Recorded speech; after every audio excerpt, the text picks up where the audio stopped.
The boys! What's up, pups? Wolves, everybody tuning in for another episode of Bussin with the Boys. It's your boy, Will Compton, and Taylor Lewan. Taylor's not here right now. I'm out in Oakland, California. I do the weekly intros. Cat's out the bag. I do the weekly intros every week. Update. Boy got signed by the Black and Silver Oakland Raiders. Big win yesterday. Shout out to the boys, man. Fucking, it was awesome to be a part of. I'm out here in this grimy extended stay right now. I'm just sitting here. Literally, I'm in my socks, in my underwear. Just sitting lonely in this extended stay hotel. Love being out here, number one. But number two, this hotel, holy shit. It smells like cigarettes. Like it's just, I mean, you smell weed everywhere. You smell cigarettes. I fucking saw a rat big enough. I named him Splinter. It's a time out here in this extended stay. But couple reminders, couple updates. Number fucking one, and I'm sorry to curse, but I gotta curse because I gotta put emphasis on that. I need your guys' attention, especially you Titans fans, especially the boys out in the two-tone blue that root for the two-tone blue. But really, everybody knew these episodes are recorded ahead of time. These episodes were recorded ahead of time. And I just say the two-tone blue. I just say Titans fans because people chirping like, hey, tell your boy, we're not even going to go there. Take that fart, waft it in their faces, waft it in people's faces like we're not going there. These episodes are recorded ahead of time. Most of them were recorded in the summer, some in August, some where I'm doing one-on-ones. But these episodes are recorded ahead of time. With that being said, just know that we aren't podcasting in season. Yes, I do the intros, but they're just, a few minutes. Sometimes I ramble a little too long, whatever. Don't give a. Shout out to our sponsors. Number one, Regal Realty Group, Hunter Briley, MVP of Nashville. Everything from commercial to residential to investment. The dude throws our tailgates. He just got the bus towed. Guys, the bus is towed. So keep updated with us on @Bussin WTB. On our social medias, but I think we are having a tailgate this week. I'm going to have to actually get with Hunter, but stay up to date with us on our social medias. But our tailgates from here on out, you won't see the bus. The bus is in the shop. It's getting fixed because we're getting mobile. And when we get mobile, we're taking fucking over, dudes. We're going coast to coast. Probably not like a tour deal, but like to go get these pods, bro. Joe Rogan, if you happen to hear this, we're coming. I'm getting the bus out here. on the West Coast. We're getting it out on the West Coast in the off season, but the bus is getting fixed right now. And shout out Hunter Briley for hooking a lot of that shit up. His personal 615-630-9735. Guys, Hunter Briley with Regal Realty Group, commercial, anything real estate, anything investment, anything, dude. Hit him up. Call or text him at that number, 615-630-9735. His website is also regalrg.com. And shout out to Hunter for working with the boys over at Donaldson Wrecker Service, Donaldson Towing Service, 615-889-6218. That's our guys that tow the bus around for us. Shout out to them. They've been a huge help for us. And also our sponsor that's out there in the social media world with the hashtag Don't Give a. Shout out Anheuser Busch and Ajax Turner. Ajax is the local distributor for Anheuser Busch. Shout out those guys, man, for being a huge sponsor of the show. You'll see out there hashtag Don't Give a. That's that don't give a mentality when we're pubbing these seltzers, when we're pubbing these Bone and Vieves, dude. Those drinks that people might call soft and girly. You just have your For the Boys hat on. You just fucking look over with your drink, man, and you just say, hey, don't give a, because we don't give a shit. They taste good. Huge fan of the Bone and V's with the little mermaid on the can. I prefer the mermaid on the can. It just, to me, that makes you even harder, dude. But anyway, post your pictures. Hashtag Don't Give Us so we can show you. We can pub you on our YouTube channel, on our Bussin' with the Boys show on YouTube. We can show all your stuff there. We can retweet you. We can share it on story, yada, yada, all that fun stuff. Speaking of YouTube channel, go to our YouTube channel, Bussin' with the Boys. We're trying to build that thing up. Subscribe, comment, do all the good fun stuff. And yeah, I'm keeping this short. We're getting into the intro. Jordan Matthews, you'll hear more about him here coming soon.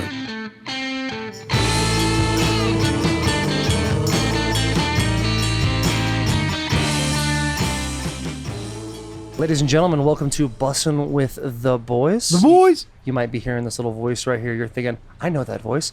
That's my father. You're right. It's your dad. Hi. Dad of Nashville. There's about 2 million of you guys now, and I got to be honest, I am exhausted from all that work giving birth, or helping give birth, I guess. Today we have a very special guest, a guy who is just loved in the city of Nashville, an amazing guy, amazing person, got the work ethic of a Clydesdale dude. Gets after it in every single way, played in a couple of teams, same draft class as each other. Yep. Jordan Matthews, round of applause for the boy right now. There he is. Give yourself a round of applause. And it's his birthday. And it's his birthday. Yes, sir. Oh, yes, sir. We might have to get some, some spankings. Whoa. What the fuck? All right, and the podcast is over. And that's it. Here's the deal, my puppies. Hey, we got one more puppy right here. Look at that. This is one of my babies. We brought one of the wolves on the bus. That's Haggard. All right, come on up. Go up, Haggard. Or do what you want, buddy. He's trained, but he's not acting like it. Hey, couche. But anyway, couche. We have Jordan Matthews. We're going to talk all things. We're obviously going to do the whole bit. We're going to have fun. We're going to talk about my man's story. We're going to talk about what he enjoys most, some of his adversity he's been through over the last couple of years, because the dude was a baller back in Philly, back with Philly being a baller. But somebody that I met at Vanderbilt, he's a warrior. But yeah, we're going to have a lot of fun today, guys. A lot of fun.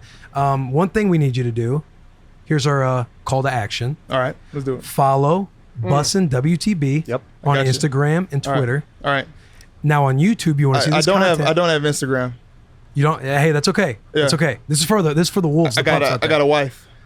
Okay, what? You got a wife. You got a pig. Hey, we'll dive in. You hold that thought. We're going to dive into that. All right, hide in that segment. But I don't have Instagram. You want to see our episodes? You want to see our episodes in content form visually? Yeah. Our YouTube is Bussin' with the Boys. That's on YouTube and Facebook. Go give us a like. And also the big thing we want you guys to do, because we're gonna read the best reviews today that we've seen so far on our podcast platform, is go to Apple Podcasts, Spotify, whatever platform you guys go to, rate and review our podcast. And we want to shout you guys out. We want to read these reviews and help this bus going. The bus still isn't mobile. One thing we do have is a merch store, bussinwtb.com. Again, that is bussinwtb.com. You can find our merch there, find all the platforms to go on, find all the ways to subscribe and have fun, and enjoy this ride, my pups. Enjoy this ride. We got Nashville's dad. Hi. We got Jordan Matthews, and we're about to bring you guys some heat. Let's get it. So drop the hook.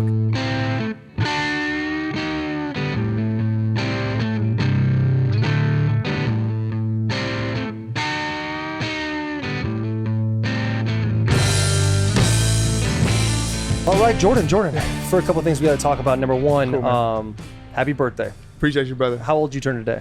I turned 27 today. It's been a good day so far. Woke up, had breakfast with one of my good friends. I pledged in college, pledged Kappa Alpha Psi, so I ate with one of my line brothers for breakfast this morning. Went and got a haircut. Got to get fresh. Got to fly back to go see the wifey in D.C. So, it's on and popping once I get back. That birthday cut. Got to be fresh. Got that birthday cut.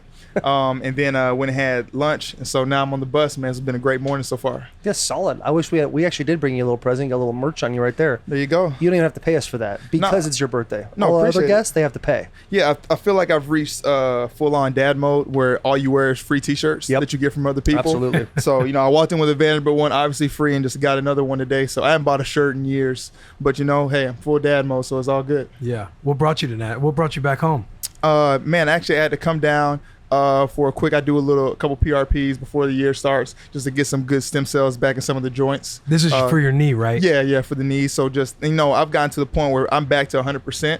But at the same time, I don't ever want to go back down that road of those injuries and that rehab. I'm like, let me be proactive about the stuff from now on. So I got to come down, meet with some of my docs from Vanderbilt on Monday. I was like, all right, I might as well kick it for the next couple of days. So got to run to you guys yesterday, and now I'm on the bus today. So I feel like I'm doing pretty good this time around. That's a quick turnaround. You got to do that prehab instead of doing that rehab. Amen. Staying on top of it, dude. That's a big deal. Yes, Will's bigger than stuff. You listen to Ben Greenfield ever? I've not listened to Ben Greenfield. You got to put me on. Yeah. Dude, but just go to Ben Greenfield, we don't want to shout out his podcast. We don't want to shout out Ben Greenfield's podcast, but Ben Greenfield has a great podcast. But he has a great podcast. He has a lot of good insight, a lot of good recovery stuff. He just kind of experiments on himself all the time, and then provides all that data to everybody on what works, what doesn't, what he's really into. Yeah. If you're an athlete, if you're an average Joe, if you're in between athlete and average Joe, which equals CrossFit. Right. Will Compton. Dude, it takes a lot of hard work to be this mediocre looking. Dude.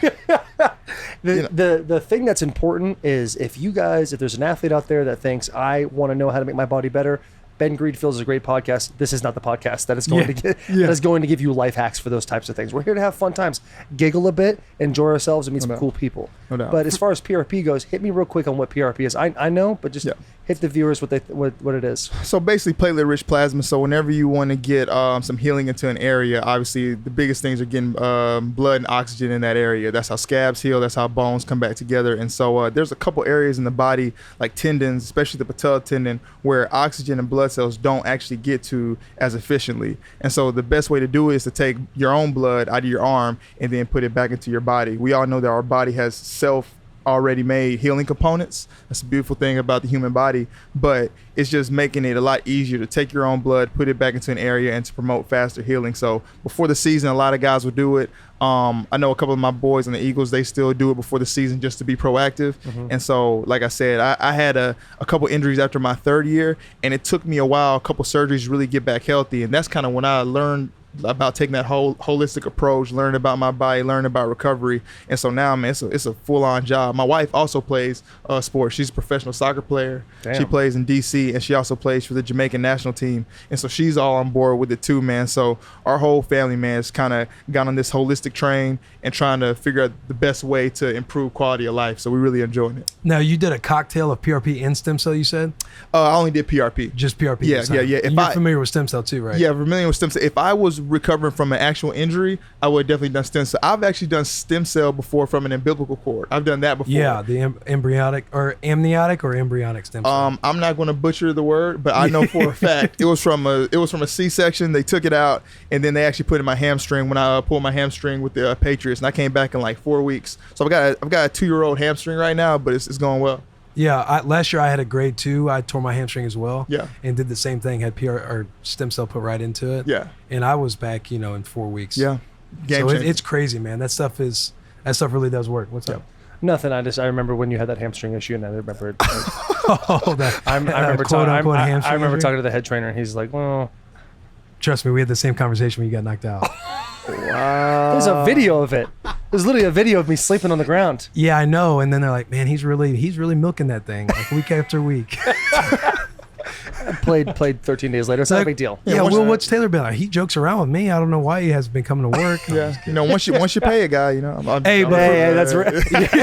Hey, but for people that don't know, explain like what your injury was and what you've been overcoming the last year. Yeah, so what it really was, honestly, was just over time, it was wear and tear, kind of this thing called tendinosis. So a lot of people are familiar with the word tendonitis. Tendonitis basically is just a little bit wearing down the tissue, but you can kind of bounce back from tendonitis with a little bit of rest and recovery. I had reached the point where no amount of rest and recovery was going to help those fibers come back together. And so I had to do some other procedures to really get that thing, to get the knee back to where it was. And so that was the first thing. And so that kind of happened as I was leaving the Eagles. And so when I left the Eagles, I actually was already hurt, and I was in need of some type of surgery. And when you say leaving the Eagles, your contract was up, and you were I got traded. That's right. I got traded to Buffalo, and and like I said, I had a good time in Buffalo. I made one joke about Buffalo a long time, and now I think people are still really upset.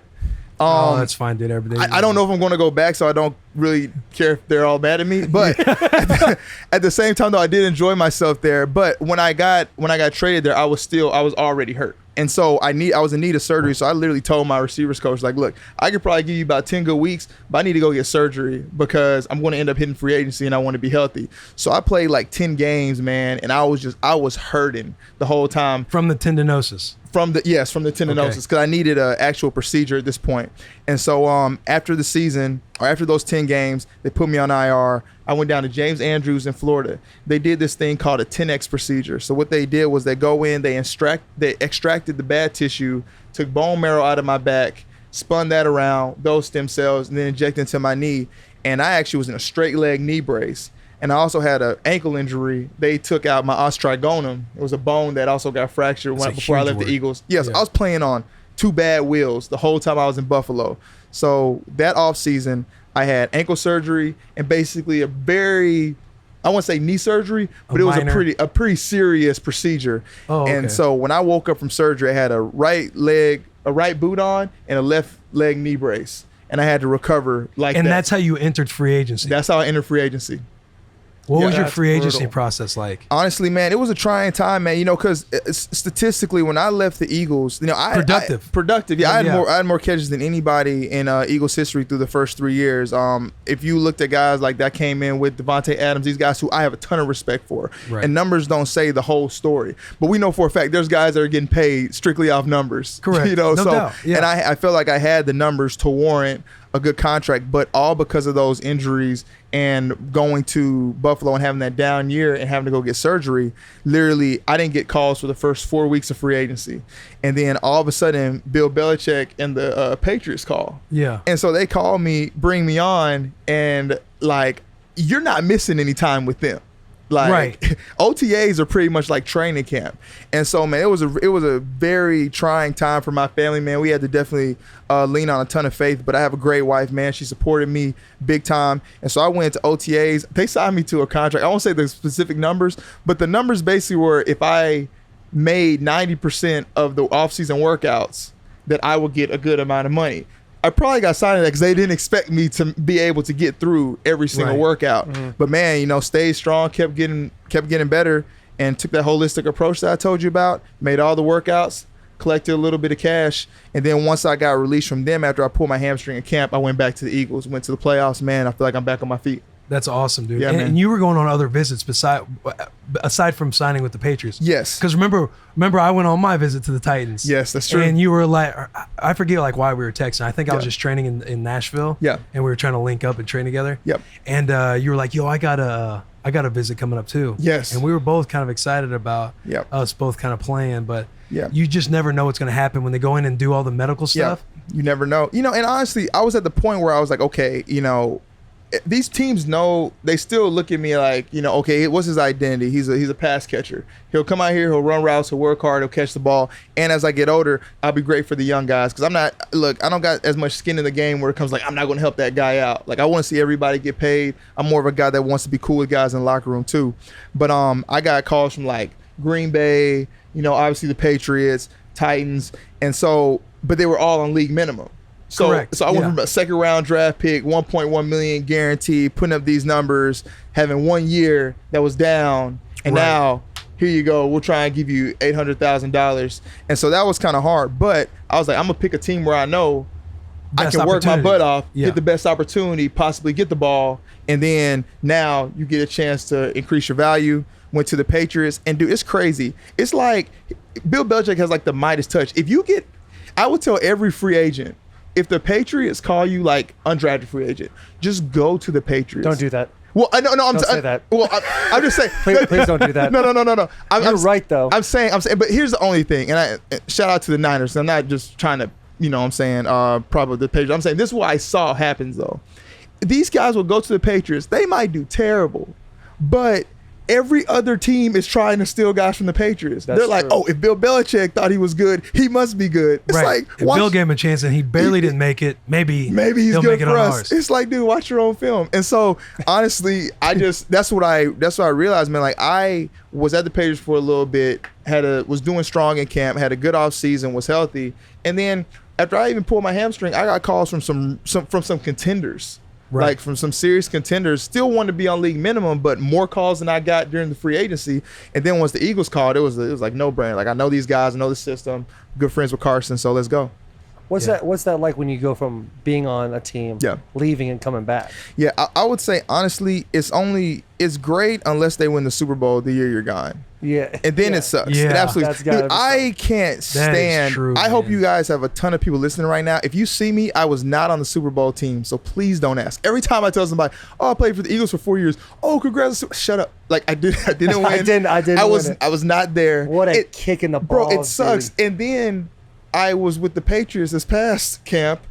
I got released, pulled my hamstring, and they go win the And they Super go Bowl. win the Super So Bowl. you know, I don't know. I'm like, maybe I'm good for your team, but I don't know. But look, bottom line though was I went back, and I'm not going to lie, it was great to be back with my homies. But there's still this cloud over your head at first that like, if we don't win or we're not successful, it's going to be because I'm here. there's that thing in the back of your head, because when I was gone, when they traded me, they were so successful. And so when you get back, there's that feeling of like, man, do I live up? I wasn't with the Super Bowl team. There's a couple of the guys back. Yeah. You and D-Jack, right? D-Jack, and he's coming back this year. And so, and I don't know how much he would feel that. I guess I felt it a little bit more because I was literally in camp for the camp that they were going to go on to win the Super Bowl. Yeah. I got traded for Ronald Darby. They need a corner. And so then when they go do that, and then I come back to pretty much the exact same team, every ball that comes to you is like, if you drop that's why we were successful. They've said that to you? Oh, you get all that. I mean, that's why I'm not really heavily on social media and stuff. But there's some. Like I honestly, I feel like a lot of Philadelphia fans. You're saying people say that, not the teammates. No, the teammates were teammates were good. Teammates were good. That can definitely be like a deep dark hole you can get yourself in when you start reading and seeing all the people that are like, oh, you suck, we should have done this with you or that with you, and we've all been in that sort of situation. But it definitely can be almost like a poison that leaks into your brain, and then it grows and it sprouts, and it's so much easier. I don't know, I keep social media because to me it's like, these people can say whatever they want, at the end of the day I'm the one doing it. Right. Do you know what I'm saying? Right, like, exactly. And we traded, and especially the Eagles, like I played there my rookie year, you were there. Yep. And y'all beat us. It was like we were 2-14 that year, but like y'all have some ruthless ass fans. Oh, like the Eagles have crazy fans. They go hard. Dude, I love you appreciate that. Yeah, you appreciate the hell out of that. But it's like you got to live and die by that sword sometimes, and it's okay. People always expect the most out of you. People never go to themselves and say, well, I didn't do this, I didn't do that. Right. People are always willing to, hey, I point the finger at this guy. This is the reason why I'm not successful, or my team's not doing this. And as soon as you learn that it's just smoke. Right. Like there's a lot of keyboard warriors out there, and the more they get after it, if you have haters, then you're obviously doing something right. No question. You know no what I'm question. saying? No, you hit it on the head, man. And so that was just like literally that like kind of like first little hurdle. And then I will say, man, when I came down I scored actually my first touchdown back in Nashville because when we played the Titans. It plays on Vanderbilt's highlight reel of your guys' 2 NFL players you guys have in the league. And really? It's you with your highlights. Right. It's you running that go or whatever. Dude, I think was it last year? It was last year. Yeah, I remember that. Yep. And so, do you remember the score of that game? I don't remember what happened. I don't remember either. Oh. Yeah, I got it. You guys, hey, will you look up the score of the 2019 Eagles versus Titans game? Pull that up real quick because I totally forgot. Was that who won that one? That was a close one. I think it was. Man, it was a close one. It went to overtime, I think, too. Did it really? Actually, the Eagles posted something the other day. Who's that DN you guys have? Derek Barnett. Yes. Yeah, and we ran a play. We ran like a quick play action where it was like boom, boom, and I slept on him a little bit, and he pulled me. And he got a sack on me that game. It was actually my second game back from that concussion you would love to talk about, and they posted a picture of it on their Twitter, and I tweeted like, I remember this play. Dude, you're so free on there, dude. That's the thing is like, dude, like we talked about this before we got on the bus. It's so much easier just to be yourself. Like, it is. I'm not worried about anybody making fun of me.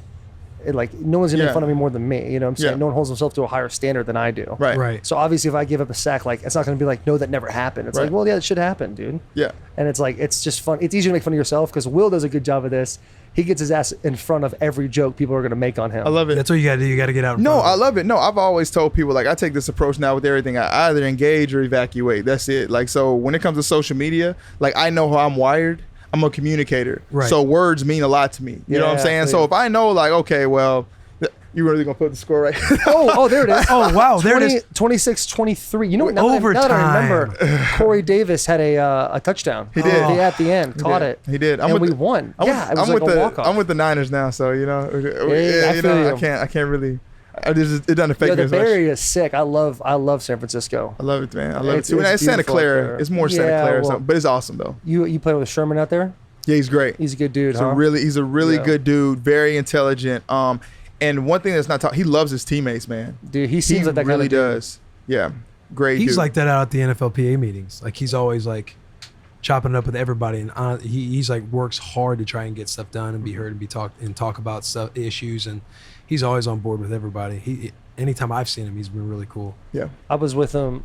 It was the year before he tore his Achilles. Yeah, and we were in Orlando together, and Richard Sherman. Everyone knows who Richard Sherman is, and so like that whole Legion of Boom thing, and I'm watching this dude. We're hanging out at the pool and we're talking a little bit, but his kid's like getting in the deep end and not getting, like going back and forth. His kid's like 3 or 4. Yeah. And he's like parenting his kid and like he's just being a good dad. Yeah. And I took that away. I was like, man, this dude, like, because all you see, like we were talking about outside, like you just see people's like facades or like Right. how they are on social media or like on the football field. And this dude's just being an awesome, like all weekend was with his family, having a good time. He seems like an awesome dude. Yo, he is. And then people think I get pissed at him because we had a little altercation when we played him a couple years back. I got in his face, but it's just because he hit Marcus late.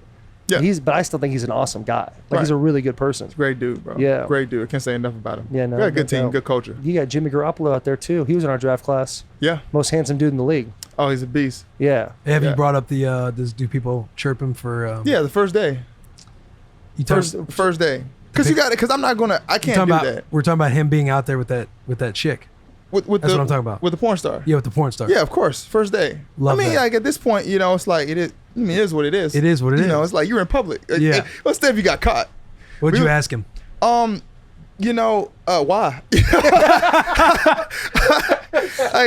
Because I could not act like I was trying to have a genuine friend. Because look, dude, as a receiver, there's like somebody that you like just don't want to be all over. It's the quarterback. Because it's just like, you know, you want it to be an organic friendship. Right. Like me and Carson, I would say we had a good organic friendship because Carson was he was third string when he first came to the Eagles. It was Sam Bradford was a starter and it was Chase Daniel. Mm-hmm. He didn't become the starter until Sam got traded. So I was cool with Carson because you know, third string guy, like we didn't expect him to play. He was just a really cool dude, great guy. Yeah. And then he became the starter, but nobody would have ever questioned like, okay, he's just kicking it with Carson because he wants the ball. Like I was hanging with this dude when he couldn't do nothing for me. Right. You know, and that's how I kind of like do. So with my quarterbacks, like I don't want to be like politically correct. Hey, height. I don't care if Right. this offends you. Yo, He just laughed it Walk off. right Man. He's a out. cool Oh, dude. Jimmy, what's up, man? Like, hey, Yeah. what was up with that porn star? Hey, last porn year, dude? stars, huh? Yeah, So, you know. You watch your videos before you guys went out, or what's the deal? Yeah, you know. Yeah, but he honestly he laughs it off, man. He's a super cool dude. Cool with everybody in the locker room. But very very focused. You can tell he still has a lot of that. He got a lot of stuff from Tom, and so he feels that weight, but it actually like motivates him. So Yeah. a lot of guys love him. I think he's gonna have a really good year this year for us. You big fan of Shanahan? Yeah, He's a stud, dude. he's cool, bro. I only got to be around him with the Skins for 1 or 2 years when he was Yeah. like the quarterbacks coach and OC. Yeah. But how is he as a head guy? How is he as a head guy? I would probably say he seems like not the type of person to be fazed by like, oh, I'm the head coach now. I have to. He has a great staff of guys that he trusts. He knows the game of football. I will say, man, like my 2 receivers coaches are Wes Welker and Miles Austin. Like it takes a very secure head coach to be like, you know what, I'm gonna bring on these 2 ballers because I understand the dynamic of a receiver room. Yeah. Like, he's very cerebral. He understands like wide receivers, we react better to coaches that have done it. Mm-hmm. And as receivers, our whole game is confidence. People say catching the ball is, you know, eyes and hands. It's your confidence. If you aren't confident, you're not gonna catch anything. And so when we're watching film, you got Wes Welker, number 22 in catches all time. You got Miles Austin, dated Kim Kardashian. You know what I mean? Like, these guys- Dated Kim That's his Kardashian. But stats. obviously he That's had his his stint. stats. that Legends. He was Miles. Like it was He was Miles Dallas. Austin, bro. Yeah. Like, it was his house for like a good couple Right. years. So these dudes instill confidence. Like if I do something out in practice and Miles daps me up, that's like big bro. That's like your big Yeah. bro when you're 12. Like you the Right, man. right. And so like that's the type of dude I would say like Shanahan. Like he knows how to put people in the right positions to be their best selves and to just relax and play the game. And so that's what I really appreciate about him, man. I know that he thinks deeper than the surface. That's awesome, man. That's Yeah. good. That's good insight. Hey, you got to listen to him, bro. Like he dated Kim Kardashian. You have to.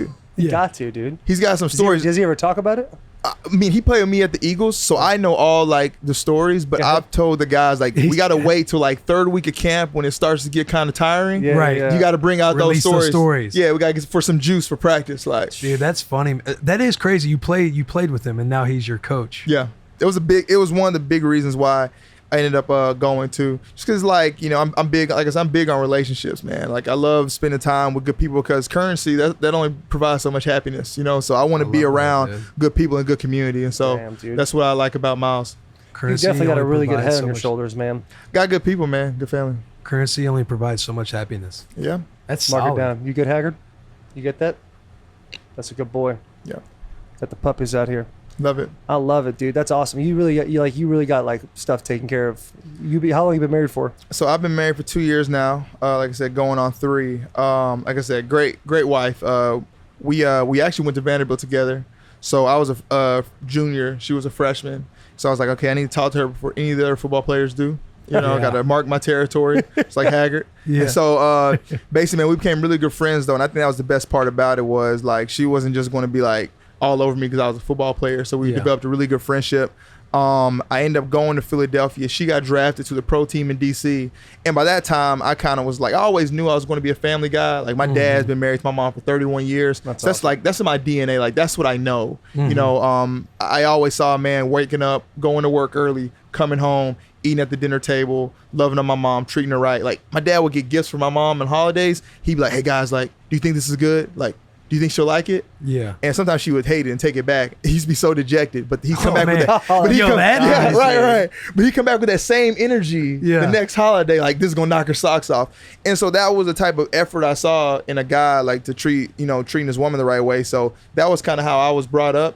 And so when I met Shanahan, man, she was perfect. And when she got drafted to DC, I was like, man, this is nothing but fate, man. I got to go make this thing happen. So I was on that Amtrak, baby. Gotta lock it up, and down, Yeah. man. Going to her games, spending time, dating. We started dating for about 9 months. I proposed, man. I actually proposed to her. We used to go eat at this pub every single day. There's a place on Vanderbilt's campus. It's called The Pub. And it's a place that a lot of people eat on campus, like kind of like the cool spot, the hip spot. We used to go there every Monday when we didn't have practice, and we would meet and have a little dinner. I'd have wings, she'd have the quesadilla. And what I did was, the night I proposed to her, I got us a helicopter to go around Nashville. Flex. We landed Flex. Taylor Lewan Jaguar. Flex. No. Rental cars. Yeah. We'll get to that. In a second. We'll get that in a second. You took her in a helicopter. Helicopter. James Franklin let me get the helicopter though. It's my guy. Okay. It was his helicopter. A lot of mixed dude. reviews on him. We'll tell you. Go Yeah, that's my boy. I love him to death. So helicopter, boom, land on Vanderbilt football field. The old AD, David Williams, rest in peace, one of my good brothers. He actually just passed away. The old AD meets us on the football field, takes pictures of us, and then he says, hey, I'm going to drive you to the restaurant you guys are going to. We hop in his car. He's like, it's like the coolest Uber Black of all time. Like it's the AD of the school driving you to the restaurant. Well, the restaurant's the pub. We walk into the pub. I got the whole thing rented out and got the booth that we used to sit at. White tablecloth, everything. I got the quesadillas, the hot wings. And then I proposed to her right there, man. Yeah. Shoot, that's dude. solid. Yeah, man. That's a solid story. That's a good story, Yes, man. sir. God, Yes, sir. you're killing it. Will's writing notes down right now. I'm sitting here like, I'm going to get Charo a gift on the way home. Yeah, bro, you got to. Yeah. But Get like a I said, gift card, Best Buy, gotta get those. Solid. But I tell people that, Does she like quesadillas? Right, exactly. It'll work. Yeah. But yeah, I tell people that though, and I say like in the same breath though, like don't hear that story and think, okay, here's this great guy. No, it's because of stuff that my dad instilled in me. It's because I got to see what he did with the small things. Now I've got these amazing resources and amazing relationships. I'm doing the same thing that he's doing on just what some people will call like a quote unquote larger scale. But it's the same thing, it's the same spirit. So yeah, man, I got a really blessed life. Got a 10-month-old son named Josiah. Great little kid, super good child. Doesn't cry a lot, man. Easy on mom and dad. And we got a good support system. My parents, her parents are actually both married 31 years. They got married in the same year. No way. Same That's year, like fate. bro. Exactly, man. So like I said, man, I'm blessed, man. I got nothing to complain about. Man, that's out, dude.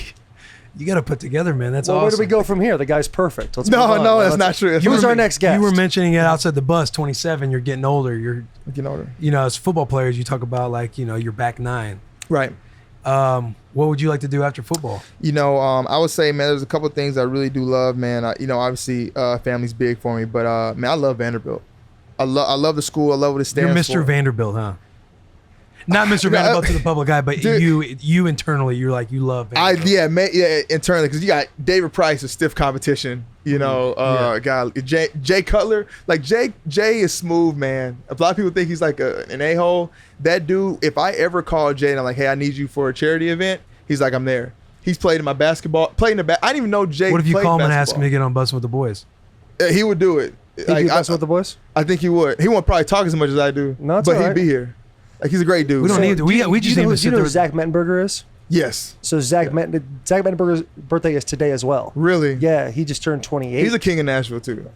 he's the king of Baton Rouge for sure. King of Baton Rouge. He slayed Baton Rouge. When he was at LSU, dude, it was him, Jarvis, Odell, Jeremy Hill. Yeah. They had were stacked, Lyle dude. Collins. He's an honorary, bro. He's undefeated in Roof, bro. Dude, he's yeah, he undefeated really is. in Tin Roof. Dude, he's got a crazy record there. We used to get after it, Tin Roof and Losers. But he's an unbelievable dude. I totally forgot what I was gonna say, but he loved Cutler. Like that was one of his favorite dudes. He loved the stoic, don't give a shit attitude. Like bro. Cigarette in his mouth. Memes. I love those memes, dude, it's so funny. Yeah. He was playing the Dolphins. It was like his last year, I guess. Like Tannehill, who's actually with the Titans now, tore his ACL, and he came. They like brought him on. He was like retired. He came in a retirement, and he had a play where he landed up in the slot or something like that. Yeah. And they told him not to move, and he literally didn't move the entire play. Yeah. He couldn't wait. Like he could not wait for that opportunity to do nothing. Yeah, but that's like his deal. Yeah. Like that's just his thing.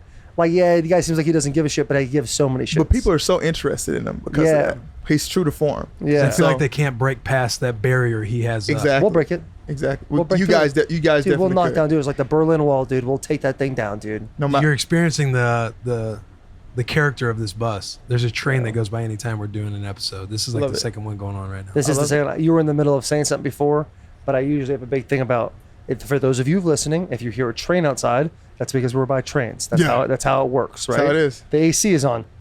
I'm still sweating, but it's extremely hot in here. But imagine if the AC wasn't on. Adversity. That's what we do on the bus. No, you got to overcome it. Got to overcome the adversity. But you're calm, cool, collect, man. You always keeping it chill. Dude, it's like I said, man, I got nothing to complain about. But like, back to the point about the whole Vandy thing. I love Vanderbilt football, and just like you have a passion for health, wellness, and recovery. Like I want people to feel good. And so, I come from a school where essentially you have to compete against the best and the brightest in the classroom, and you have to compete in the SEC. So our kids at Vanderbilt have a unique challenge ahead of them, especially the athletes. It's like, dude, these guys, like, if you go, when I was playing there, we have less people on the football team because how many kids can go to Vanderbilt and walk onto a football team? Like, think about it. Like, you would get athletic kids that go to Alabama that can walk on and blend right in. So Alabama, their football team is working with about 127 people. My boy's a coach at Oregon. He went to an Alabama practice. He said they had about 13, or I think it was like 13 to 20 receivers. So like these guys are not taking a ton of pounding. Yeah. Right. We've got about 10. And so now you've got these guys taking a ton of reps, and they've got to go to school and do a ton of papers and have classwork, out the wazoo. And so I'm like, man, I want to be that guy that could come in and kind of force the issue and say, okay, how are we doing? Like, everybody talks about facilities, and I get it. Everybody talks about the aesthetics of Vanderbilt. We need bigger facilities. You went to Michigan. Yeah. You guys have a 2-story weight room with a flat screen TV. If we try and compete with you, exactly. If we try and compete with you guys, we're going to be on the rat race. Or Nebraska. We literally, so Dobson, we talk to Dobson all the time about this kinds of stuff. Like the way your guys' class schedules up. When I went to the University of Michigan, when you had to set up classes, I'd walk into a room and they'd be like, hey, your classes are set up, just click here. Yeah. Click here. Yeah. And then, okay, see you later. And then you get to pre-register 2 weeks before, so you made sure you got into classes. Like, I never had to worry about setting an alarm and being like, hey, got to get this class. And then, I made it, or you didn't make it. Yeah. And it's crazy that you guys got to go in, work out 6:15, 7:45. Everyone's got to be done by 9 o'clock. Yes, bro. You had classes, and you're in very arguably, the most competitive conference in the whole country. In Big the Ten, SEC. I give the it to Big Ten's up there. Big Ten's definitely up there. But you got Alabama, you got Georgia, you got Florida, LSU, Auburn's good every 3 years. Arkansas is there, and then so you got schools that are incredible, and everyone says all the time, oh, these guys cheat or whatever. I don't know if that's true or not. Yeah. But I know being at Vanderbilt, you guys can't even move the needle for the sliding scale. Their ACT numbers have to match and their GPA has to match just to get in that school. Yes. And so that's what I'm saying. If we're not going to, if we can't waver in some of those ethics, and I say we got to look at certain areas like nutrition. There's enough information about nutrition out there and education that we should be able to have. I feel like the Vanderbilt nutrition should be the best in the city of Nashville. Like the kitchen for these kids in the city of Nashville, I think our kitchen for our athletes should be the greatest, because we know eating healthy, it increases your ability to get stuff done in the classroom. It lowers the chance of injury. Performance goes up. Everything. So it's these are areas instead of worrying about things that look good, let's worry about things that matter. Because I feel like most of the kids that come to Vanderbilt, you're really recruiting the parents. Right. like Alabama, looking for quality. Exactly, they're looking for quality. Like Vanderbilt recruited my parents. My mom was not going to let me go anywhere else once Vanderbilt called, because they appealed to her. This is a school, you can get a great education, you'll have great connects, and you're going to play against the best and the brightest. All right, done, sold. And I still come back and speak to recruits, and what happens is I end up answering more questions for the parents than the actual kids. If you're Alabama, you can walk up to a kid and say, you grew up in Alabama, do you want to be the man? Right. Yeah. All right. It's pretty easy. No, in Alabama, you can be anywhere. You can go to Florida, Texas, Arizona, California. Yeah, you can be exactly. anywhere. Those SEC schools, Exactly. I've heard rumors they pay. Well, yeah. I've heard that, dude. I heard I know a is- bunch of stories. It's just right. like, I heard the rumor is there's like a fee. There's like $20, $30, $40, $50,000 they can pay a recruit. Yeah. Say you're Alabama, like, and you want to give a recruit $50,000. A school outside of the state of Alabama, the gentleman's handshake is like Georgia can't come in and pay $1 over 50,000. Like they can't outdo each other if that talent is in the state. So if the kid grew up in Alabama, only Alabama can set the bar, and these coaches are shoveling them money or shoveling whatever. That's crazy. And that's how they all have like a gentleman's agreement on it. that pisses me off, dude. I didn't get a I mean, that's all dude. that's all a reach. That's all, that's stuff I've heard. I've heard, Yeah. I've Sounded heard, solid for sure. It does. Who's the quarterback from Georgia that went to Detroit? Matt Stafford. I feel like they said this is all word of mouth. This is not even a factual story. Yeah, but right. Yeah, The correct. word I heard was like he had like $500,000 sitting in his mailbox outside of his house if he was gonna stay. If he stayed, he could have kept it. But then he ended up being like the number 1 overall pick. He's like, fuck that, I'm not gonna see. Yeah, There's way more money. Yeah, out there I'm to good on grab. that. Right, Yeah, I'm the good. 500,000. It's just crazy, dude. It's crazy. People do anything to let their teams win. All that stuff that happened at Ole Miss. Right.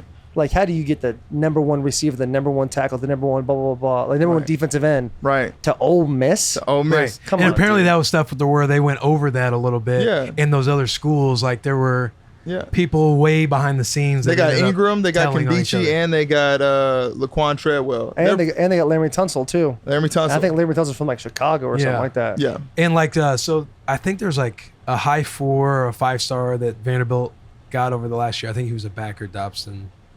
Coach Dobson was telling me about it. And I asked that question, like, how do you get somebody like that Yeah. over the Bamas of the world, the SEC schools that come in? He was offered by everybody. Right. And he was like, well, he comes from a Nigerian family, so when his parents come, like, you recruit the family. You recruit the parents that's what it because is. the parents from that kind of culture or background, they strictly want education. Yeah. Like, that's where Vandy will win. Yes, bro. So That's it. when you talk about the whole quality over what the picture looks like, you're never going to really be or have all these facilities that these Right. other schools are going to have because Vanderbilt is so, it's hard to get into, man. Yeah, I They can't throw loopholes in there like No, the they other teams can't. can. Like, hey, we can get your kid in school. Like, no, the academics do not. It's not the same level can't. of. They don't perceive it the same. The academic side doesn't look at the football side and say, hey, we're going to do everything we can to help you. They're like, Right. no, we have a standard. Right. These football players you recruit, they better meet the standard or they're not getting in. Well, and I think Vanderbilt is the most representative of what real life is too. Like when I went to Vanderbilt and I got on campus, nobody cared about who I was. Okay, when you go into the real world, nobody's going to care about who you are. You got to go work your butt off. Okay, Yeah. and then even my senior year, like when people knew me, they still were like, okay, what are you going to do next? It wasn't like I had friends that went to Alabama the first day on campus, 50,000 Twitter followers and all A's in all your classes. Like real life's not like that. Yeah. And so Yeah. Vanderbilt taught me a ton That's of a that, good point. and I think, like I said, I really think the biggest thing is, when you're recruiting these kids, especially when you're recruiting their parents, I'm always saying like, we need to focus on the things that these kids can take with them. Like if you help a kid facilitate a healthy lifestyle and understand recovery, understand his body, and then send him off with a good education, he can actually use that. You go to these schools and they're trying to sell you on a jersey in the stadium, you can't take that with you. What's that jersey going to mean to you once you leave? You can always play on the fact that these kids want to go to the NFL. Exactly. And like, Yeah. and if you Yeah. have a hard enough push, Pro factory. hey, you got the height, you got the this, you got Yeah. that, blah blah blah, you got the speed. Like you can get kids to buy into that stuff. Me, like for me, I never had a plan B of like anything. When I got Right. offered by Utah State going into my senior Yeah, year, we were I- talking about that. I was like, Going to the NFL. like my coach told me some guy, Utah State guy, like I transferred schools to play offensive line. And so I didn't have any offers my junior year. Usually you have your offers. You pretty much have like you committed by your junior year. Right. So I'm going into my senior year with 0 offers. And this Utah State guy comes up to me and says, hey man, we'd be lucky to have you, blah, blah, blah. Like kind of like super casual. Yeah. And he walked away and I kind of was going about my business. The head coach is like, hey, they offered you. Right. And I was like, I'm going to the NFL. And they're like, well, no. I was like, no, I'm going to the NFL. That's unbelievable. You know what Utah I'm saying? State. Utah State, the Aggies, baby. You made it. Don't sleep on Straight the to the Aggies. NFL. You've arrived. But I say that because, like, dude, you could, like, for me, that was my thought. I was like, yo, I'm going to the NFL. That's insane. Right. And like, now it doesn't matter where I go. It doesn't matter what I do. I walked in to school and I was like, they're like, what do you want to do after college? And I was like, well, I'm going to the NFL, so it doesn't matter. Yeah. They're like, well, you know, statistics. I was like, I'm general studies. Yeah. And I did general studies, and I was a 2.0 Or student. communication. But looking back in that whole thing was, if I could have done more in college, I would have. Hey, whoa. What we got going on here? Is that you, dude? Huh? You disrespecting the bus right now? No, I wasn't disrespecting the bus. No, I was it. I don't even know why that alarm is on. I have no idea why. You see him like trying to He's slowly like, put I it think it was by. like- Hey, yo, I think I don't know last why that alarm was on, but I gotta go. Nah, I'm here. Yeah, I'm here. but I'm I good. gotta get out of here. I'm No, good. we're wrapping it up in a little bit anyway. It's all good. But like, I definitely think when you're 17 years old, Yeah. like you have a great head on your shoulders. You had a great home life. Yeah. That is, you're super blessed to have all that stuff. Yeah. But a lot of kids don't have that. A lot of football's Right. their way out and everything. Right, but I think also I will say this though, the tide is shifting a little bit because kids have more access to things they didn't know about before. Social media is changing a ton of stuff. Yeah. Like kids are like really on their phones, like trying to figure out how to start like a business right now to gain notoriety and to gain fame.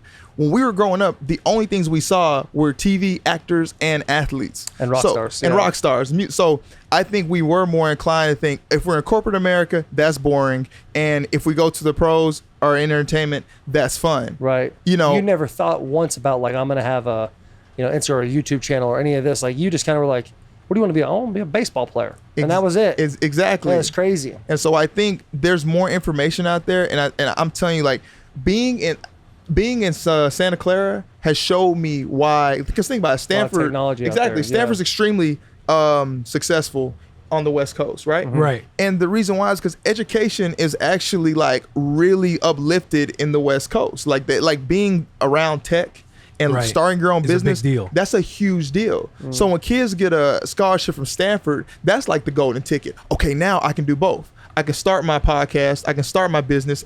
Shout out. And shout out there. and I can Those are also the boys. go play against USC, Oregon. Well, we're still making that ground in Vanderbilt because I still feel like you're still recruiting against, like I said, Georgia, Alabama, Auburn, Tennessee, whatever. But at the same time, I think that tide is going to start to shift. And I'm just saying, like, I think Vanderbilt's got to do our best to be as ahead of that as possible. And I think we are doing that. But like I said, man, I feel like if we major in the things that truly matter, and it's going to be the things that matter to the parents when they come on campus and the kids that will actually be able to come to Vanderbilt and actually like really like the culture and engage into it, I think we'll be just fine, man. I think education, you're in NFL locker rooms, guys are talking about money now. Yeah. Guys are Stuff talking outside about of ball. Guys are Sorry. definitely, the guys take a lot of pride in the businesses that they're in. Exactly. And what they're investing in and stuff like that. And I think there's a double-edged sword when it comes to social media because you have these kids that they'll just go on the latest trends and they'll do like kind of like, you know, like growing up watching Jackass or CKY. Yeah. Like you'd watch us and they'd be like, please do not pre-perform these stunts, blah, blah, blah. And you'd be like, I'm going to do it anyway. You know what I'm Right, saying? right, You kinda right. do that stuff like, well, now it's like, you got these crazy kids out there doing like the next cool thing. First was the dab, then was this and that, and everyone's trying to repeat everything. 12-year-old white kids ruin everything. Yes. Like they ruin every damn 12-year-old thing. white they kids.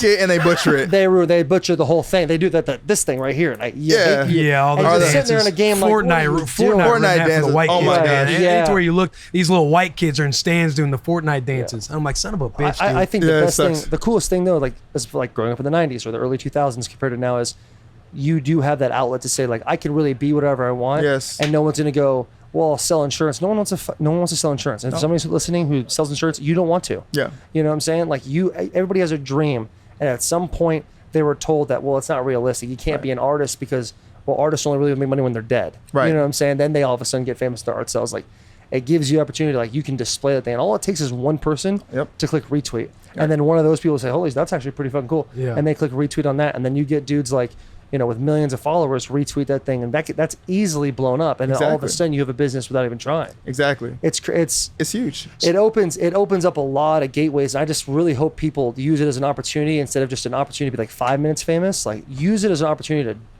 To really create, expand and grow. to Yeah. create, expand, grow, and use it not to just look at girls. hooking, using with their bikinis on and stuff like that. Right. Don't look at look at stuff that's gonna Quality. expand your horizon of what do I like, what do I not like. Right. Those are the types of things that are really gonna make like this generation, these millennials or whatever the hell we are, like it's gonna make us like take us into the atmosphere of, being your own person and being able to be a unique individual. That's something that started to be celebrated. Right. Is being unique, when before it was like, hey, just fall in line. Right. You'd be Or at suppress recess. something that you suppress actually something. feel. Yeah, you'd be at recess as a 5-year-old, like going to PE or fitness, whatever you called it, and you call the hair stare. You have to stare at the next person's hair and you march to the next place you're going. And now like people are more free That's a vicious. to express themselves. That's what I'm a little saying, bit. bro. And think about that, like everything you're saying, like when you're trying to do that and tap into something, you gotta go into a place where there's a ton of resources. Look how many resources are in Nashville. Mm-hmm. There's a ton. There's a large community here. I mean, look, you go to Tuscaloosa.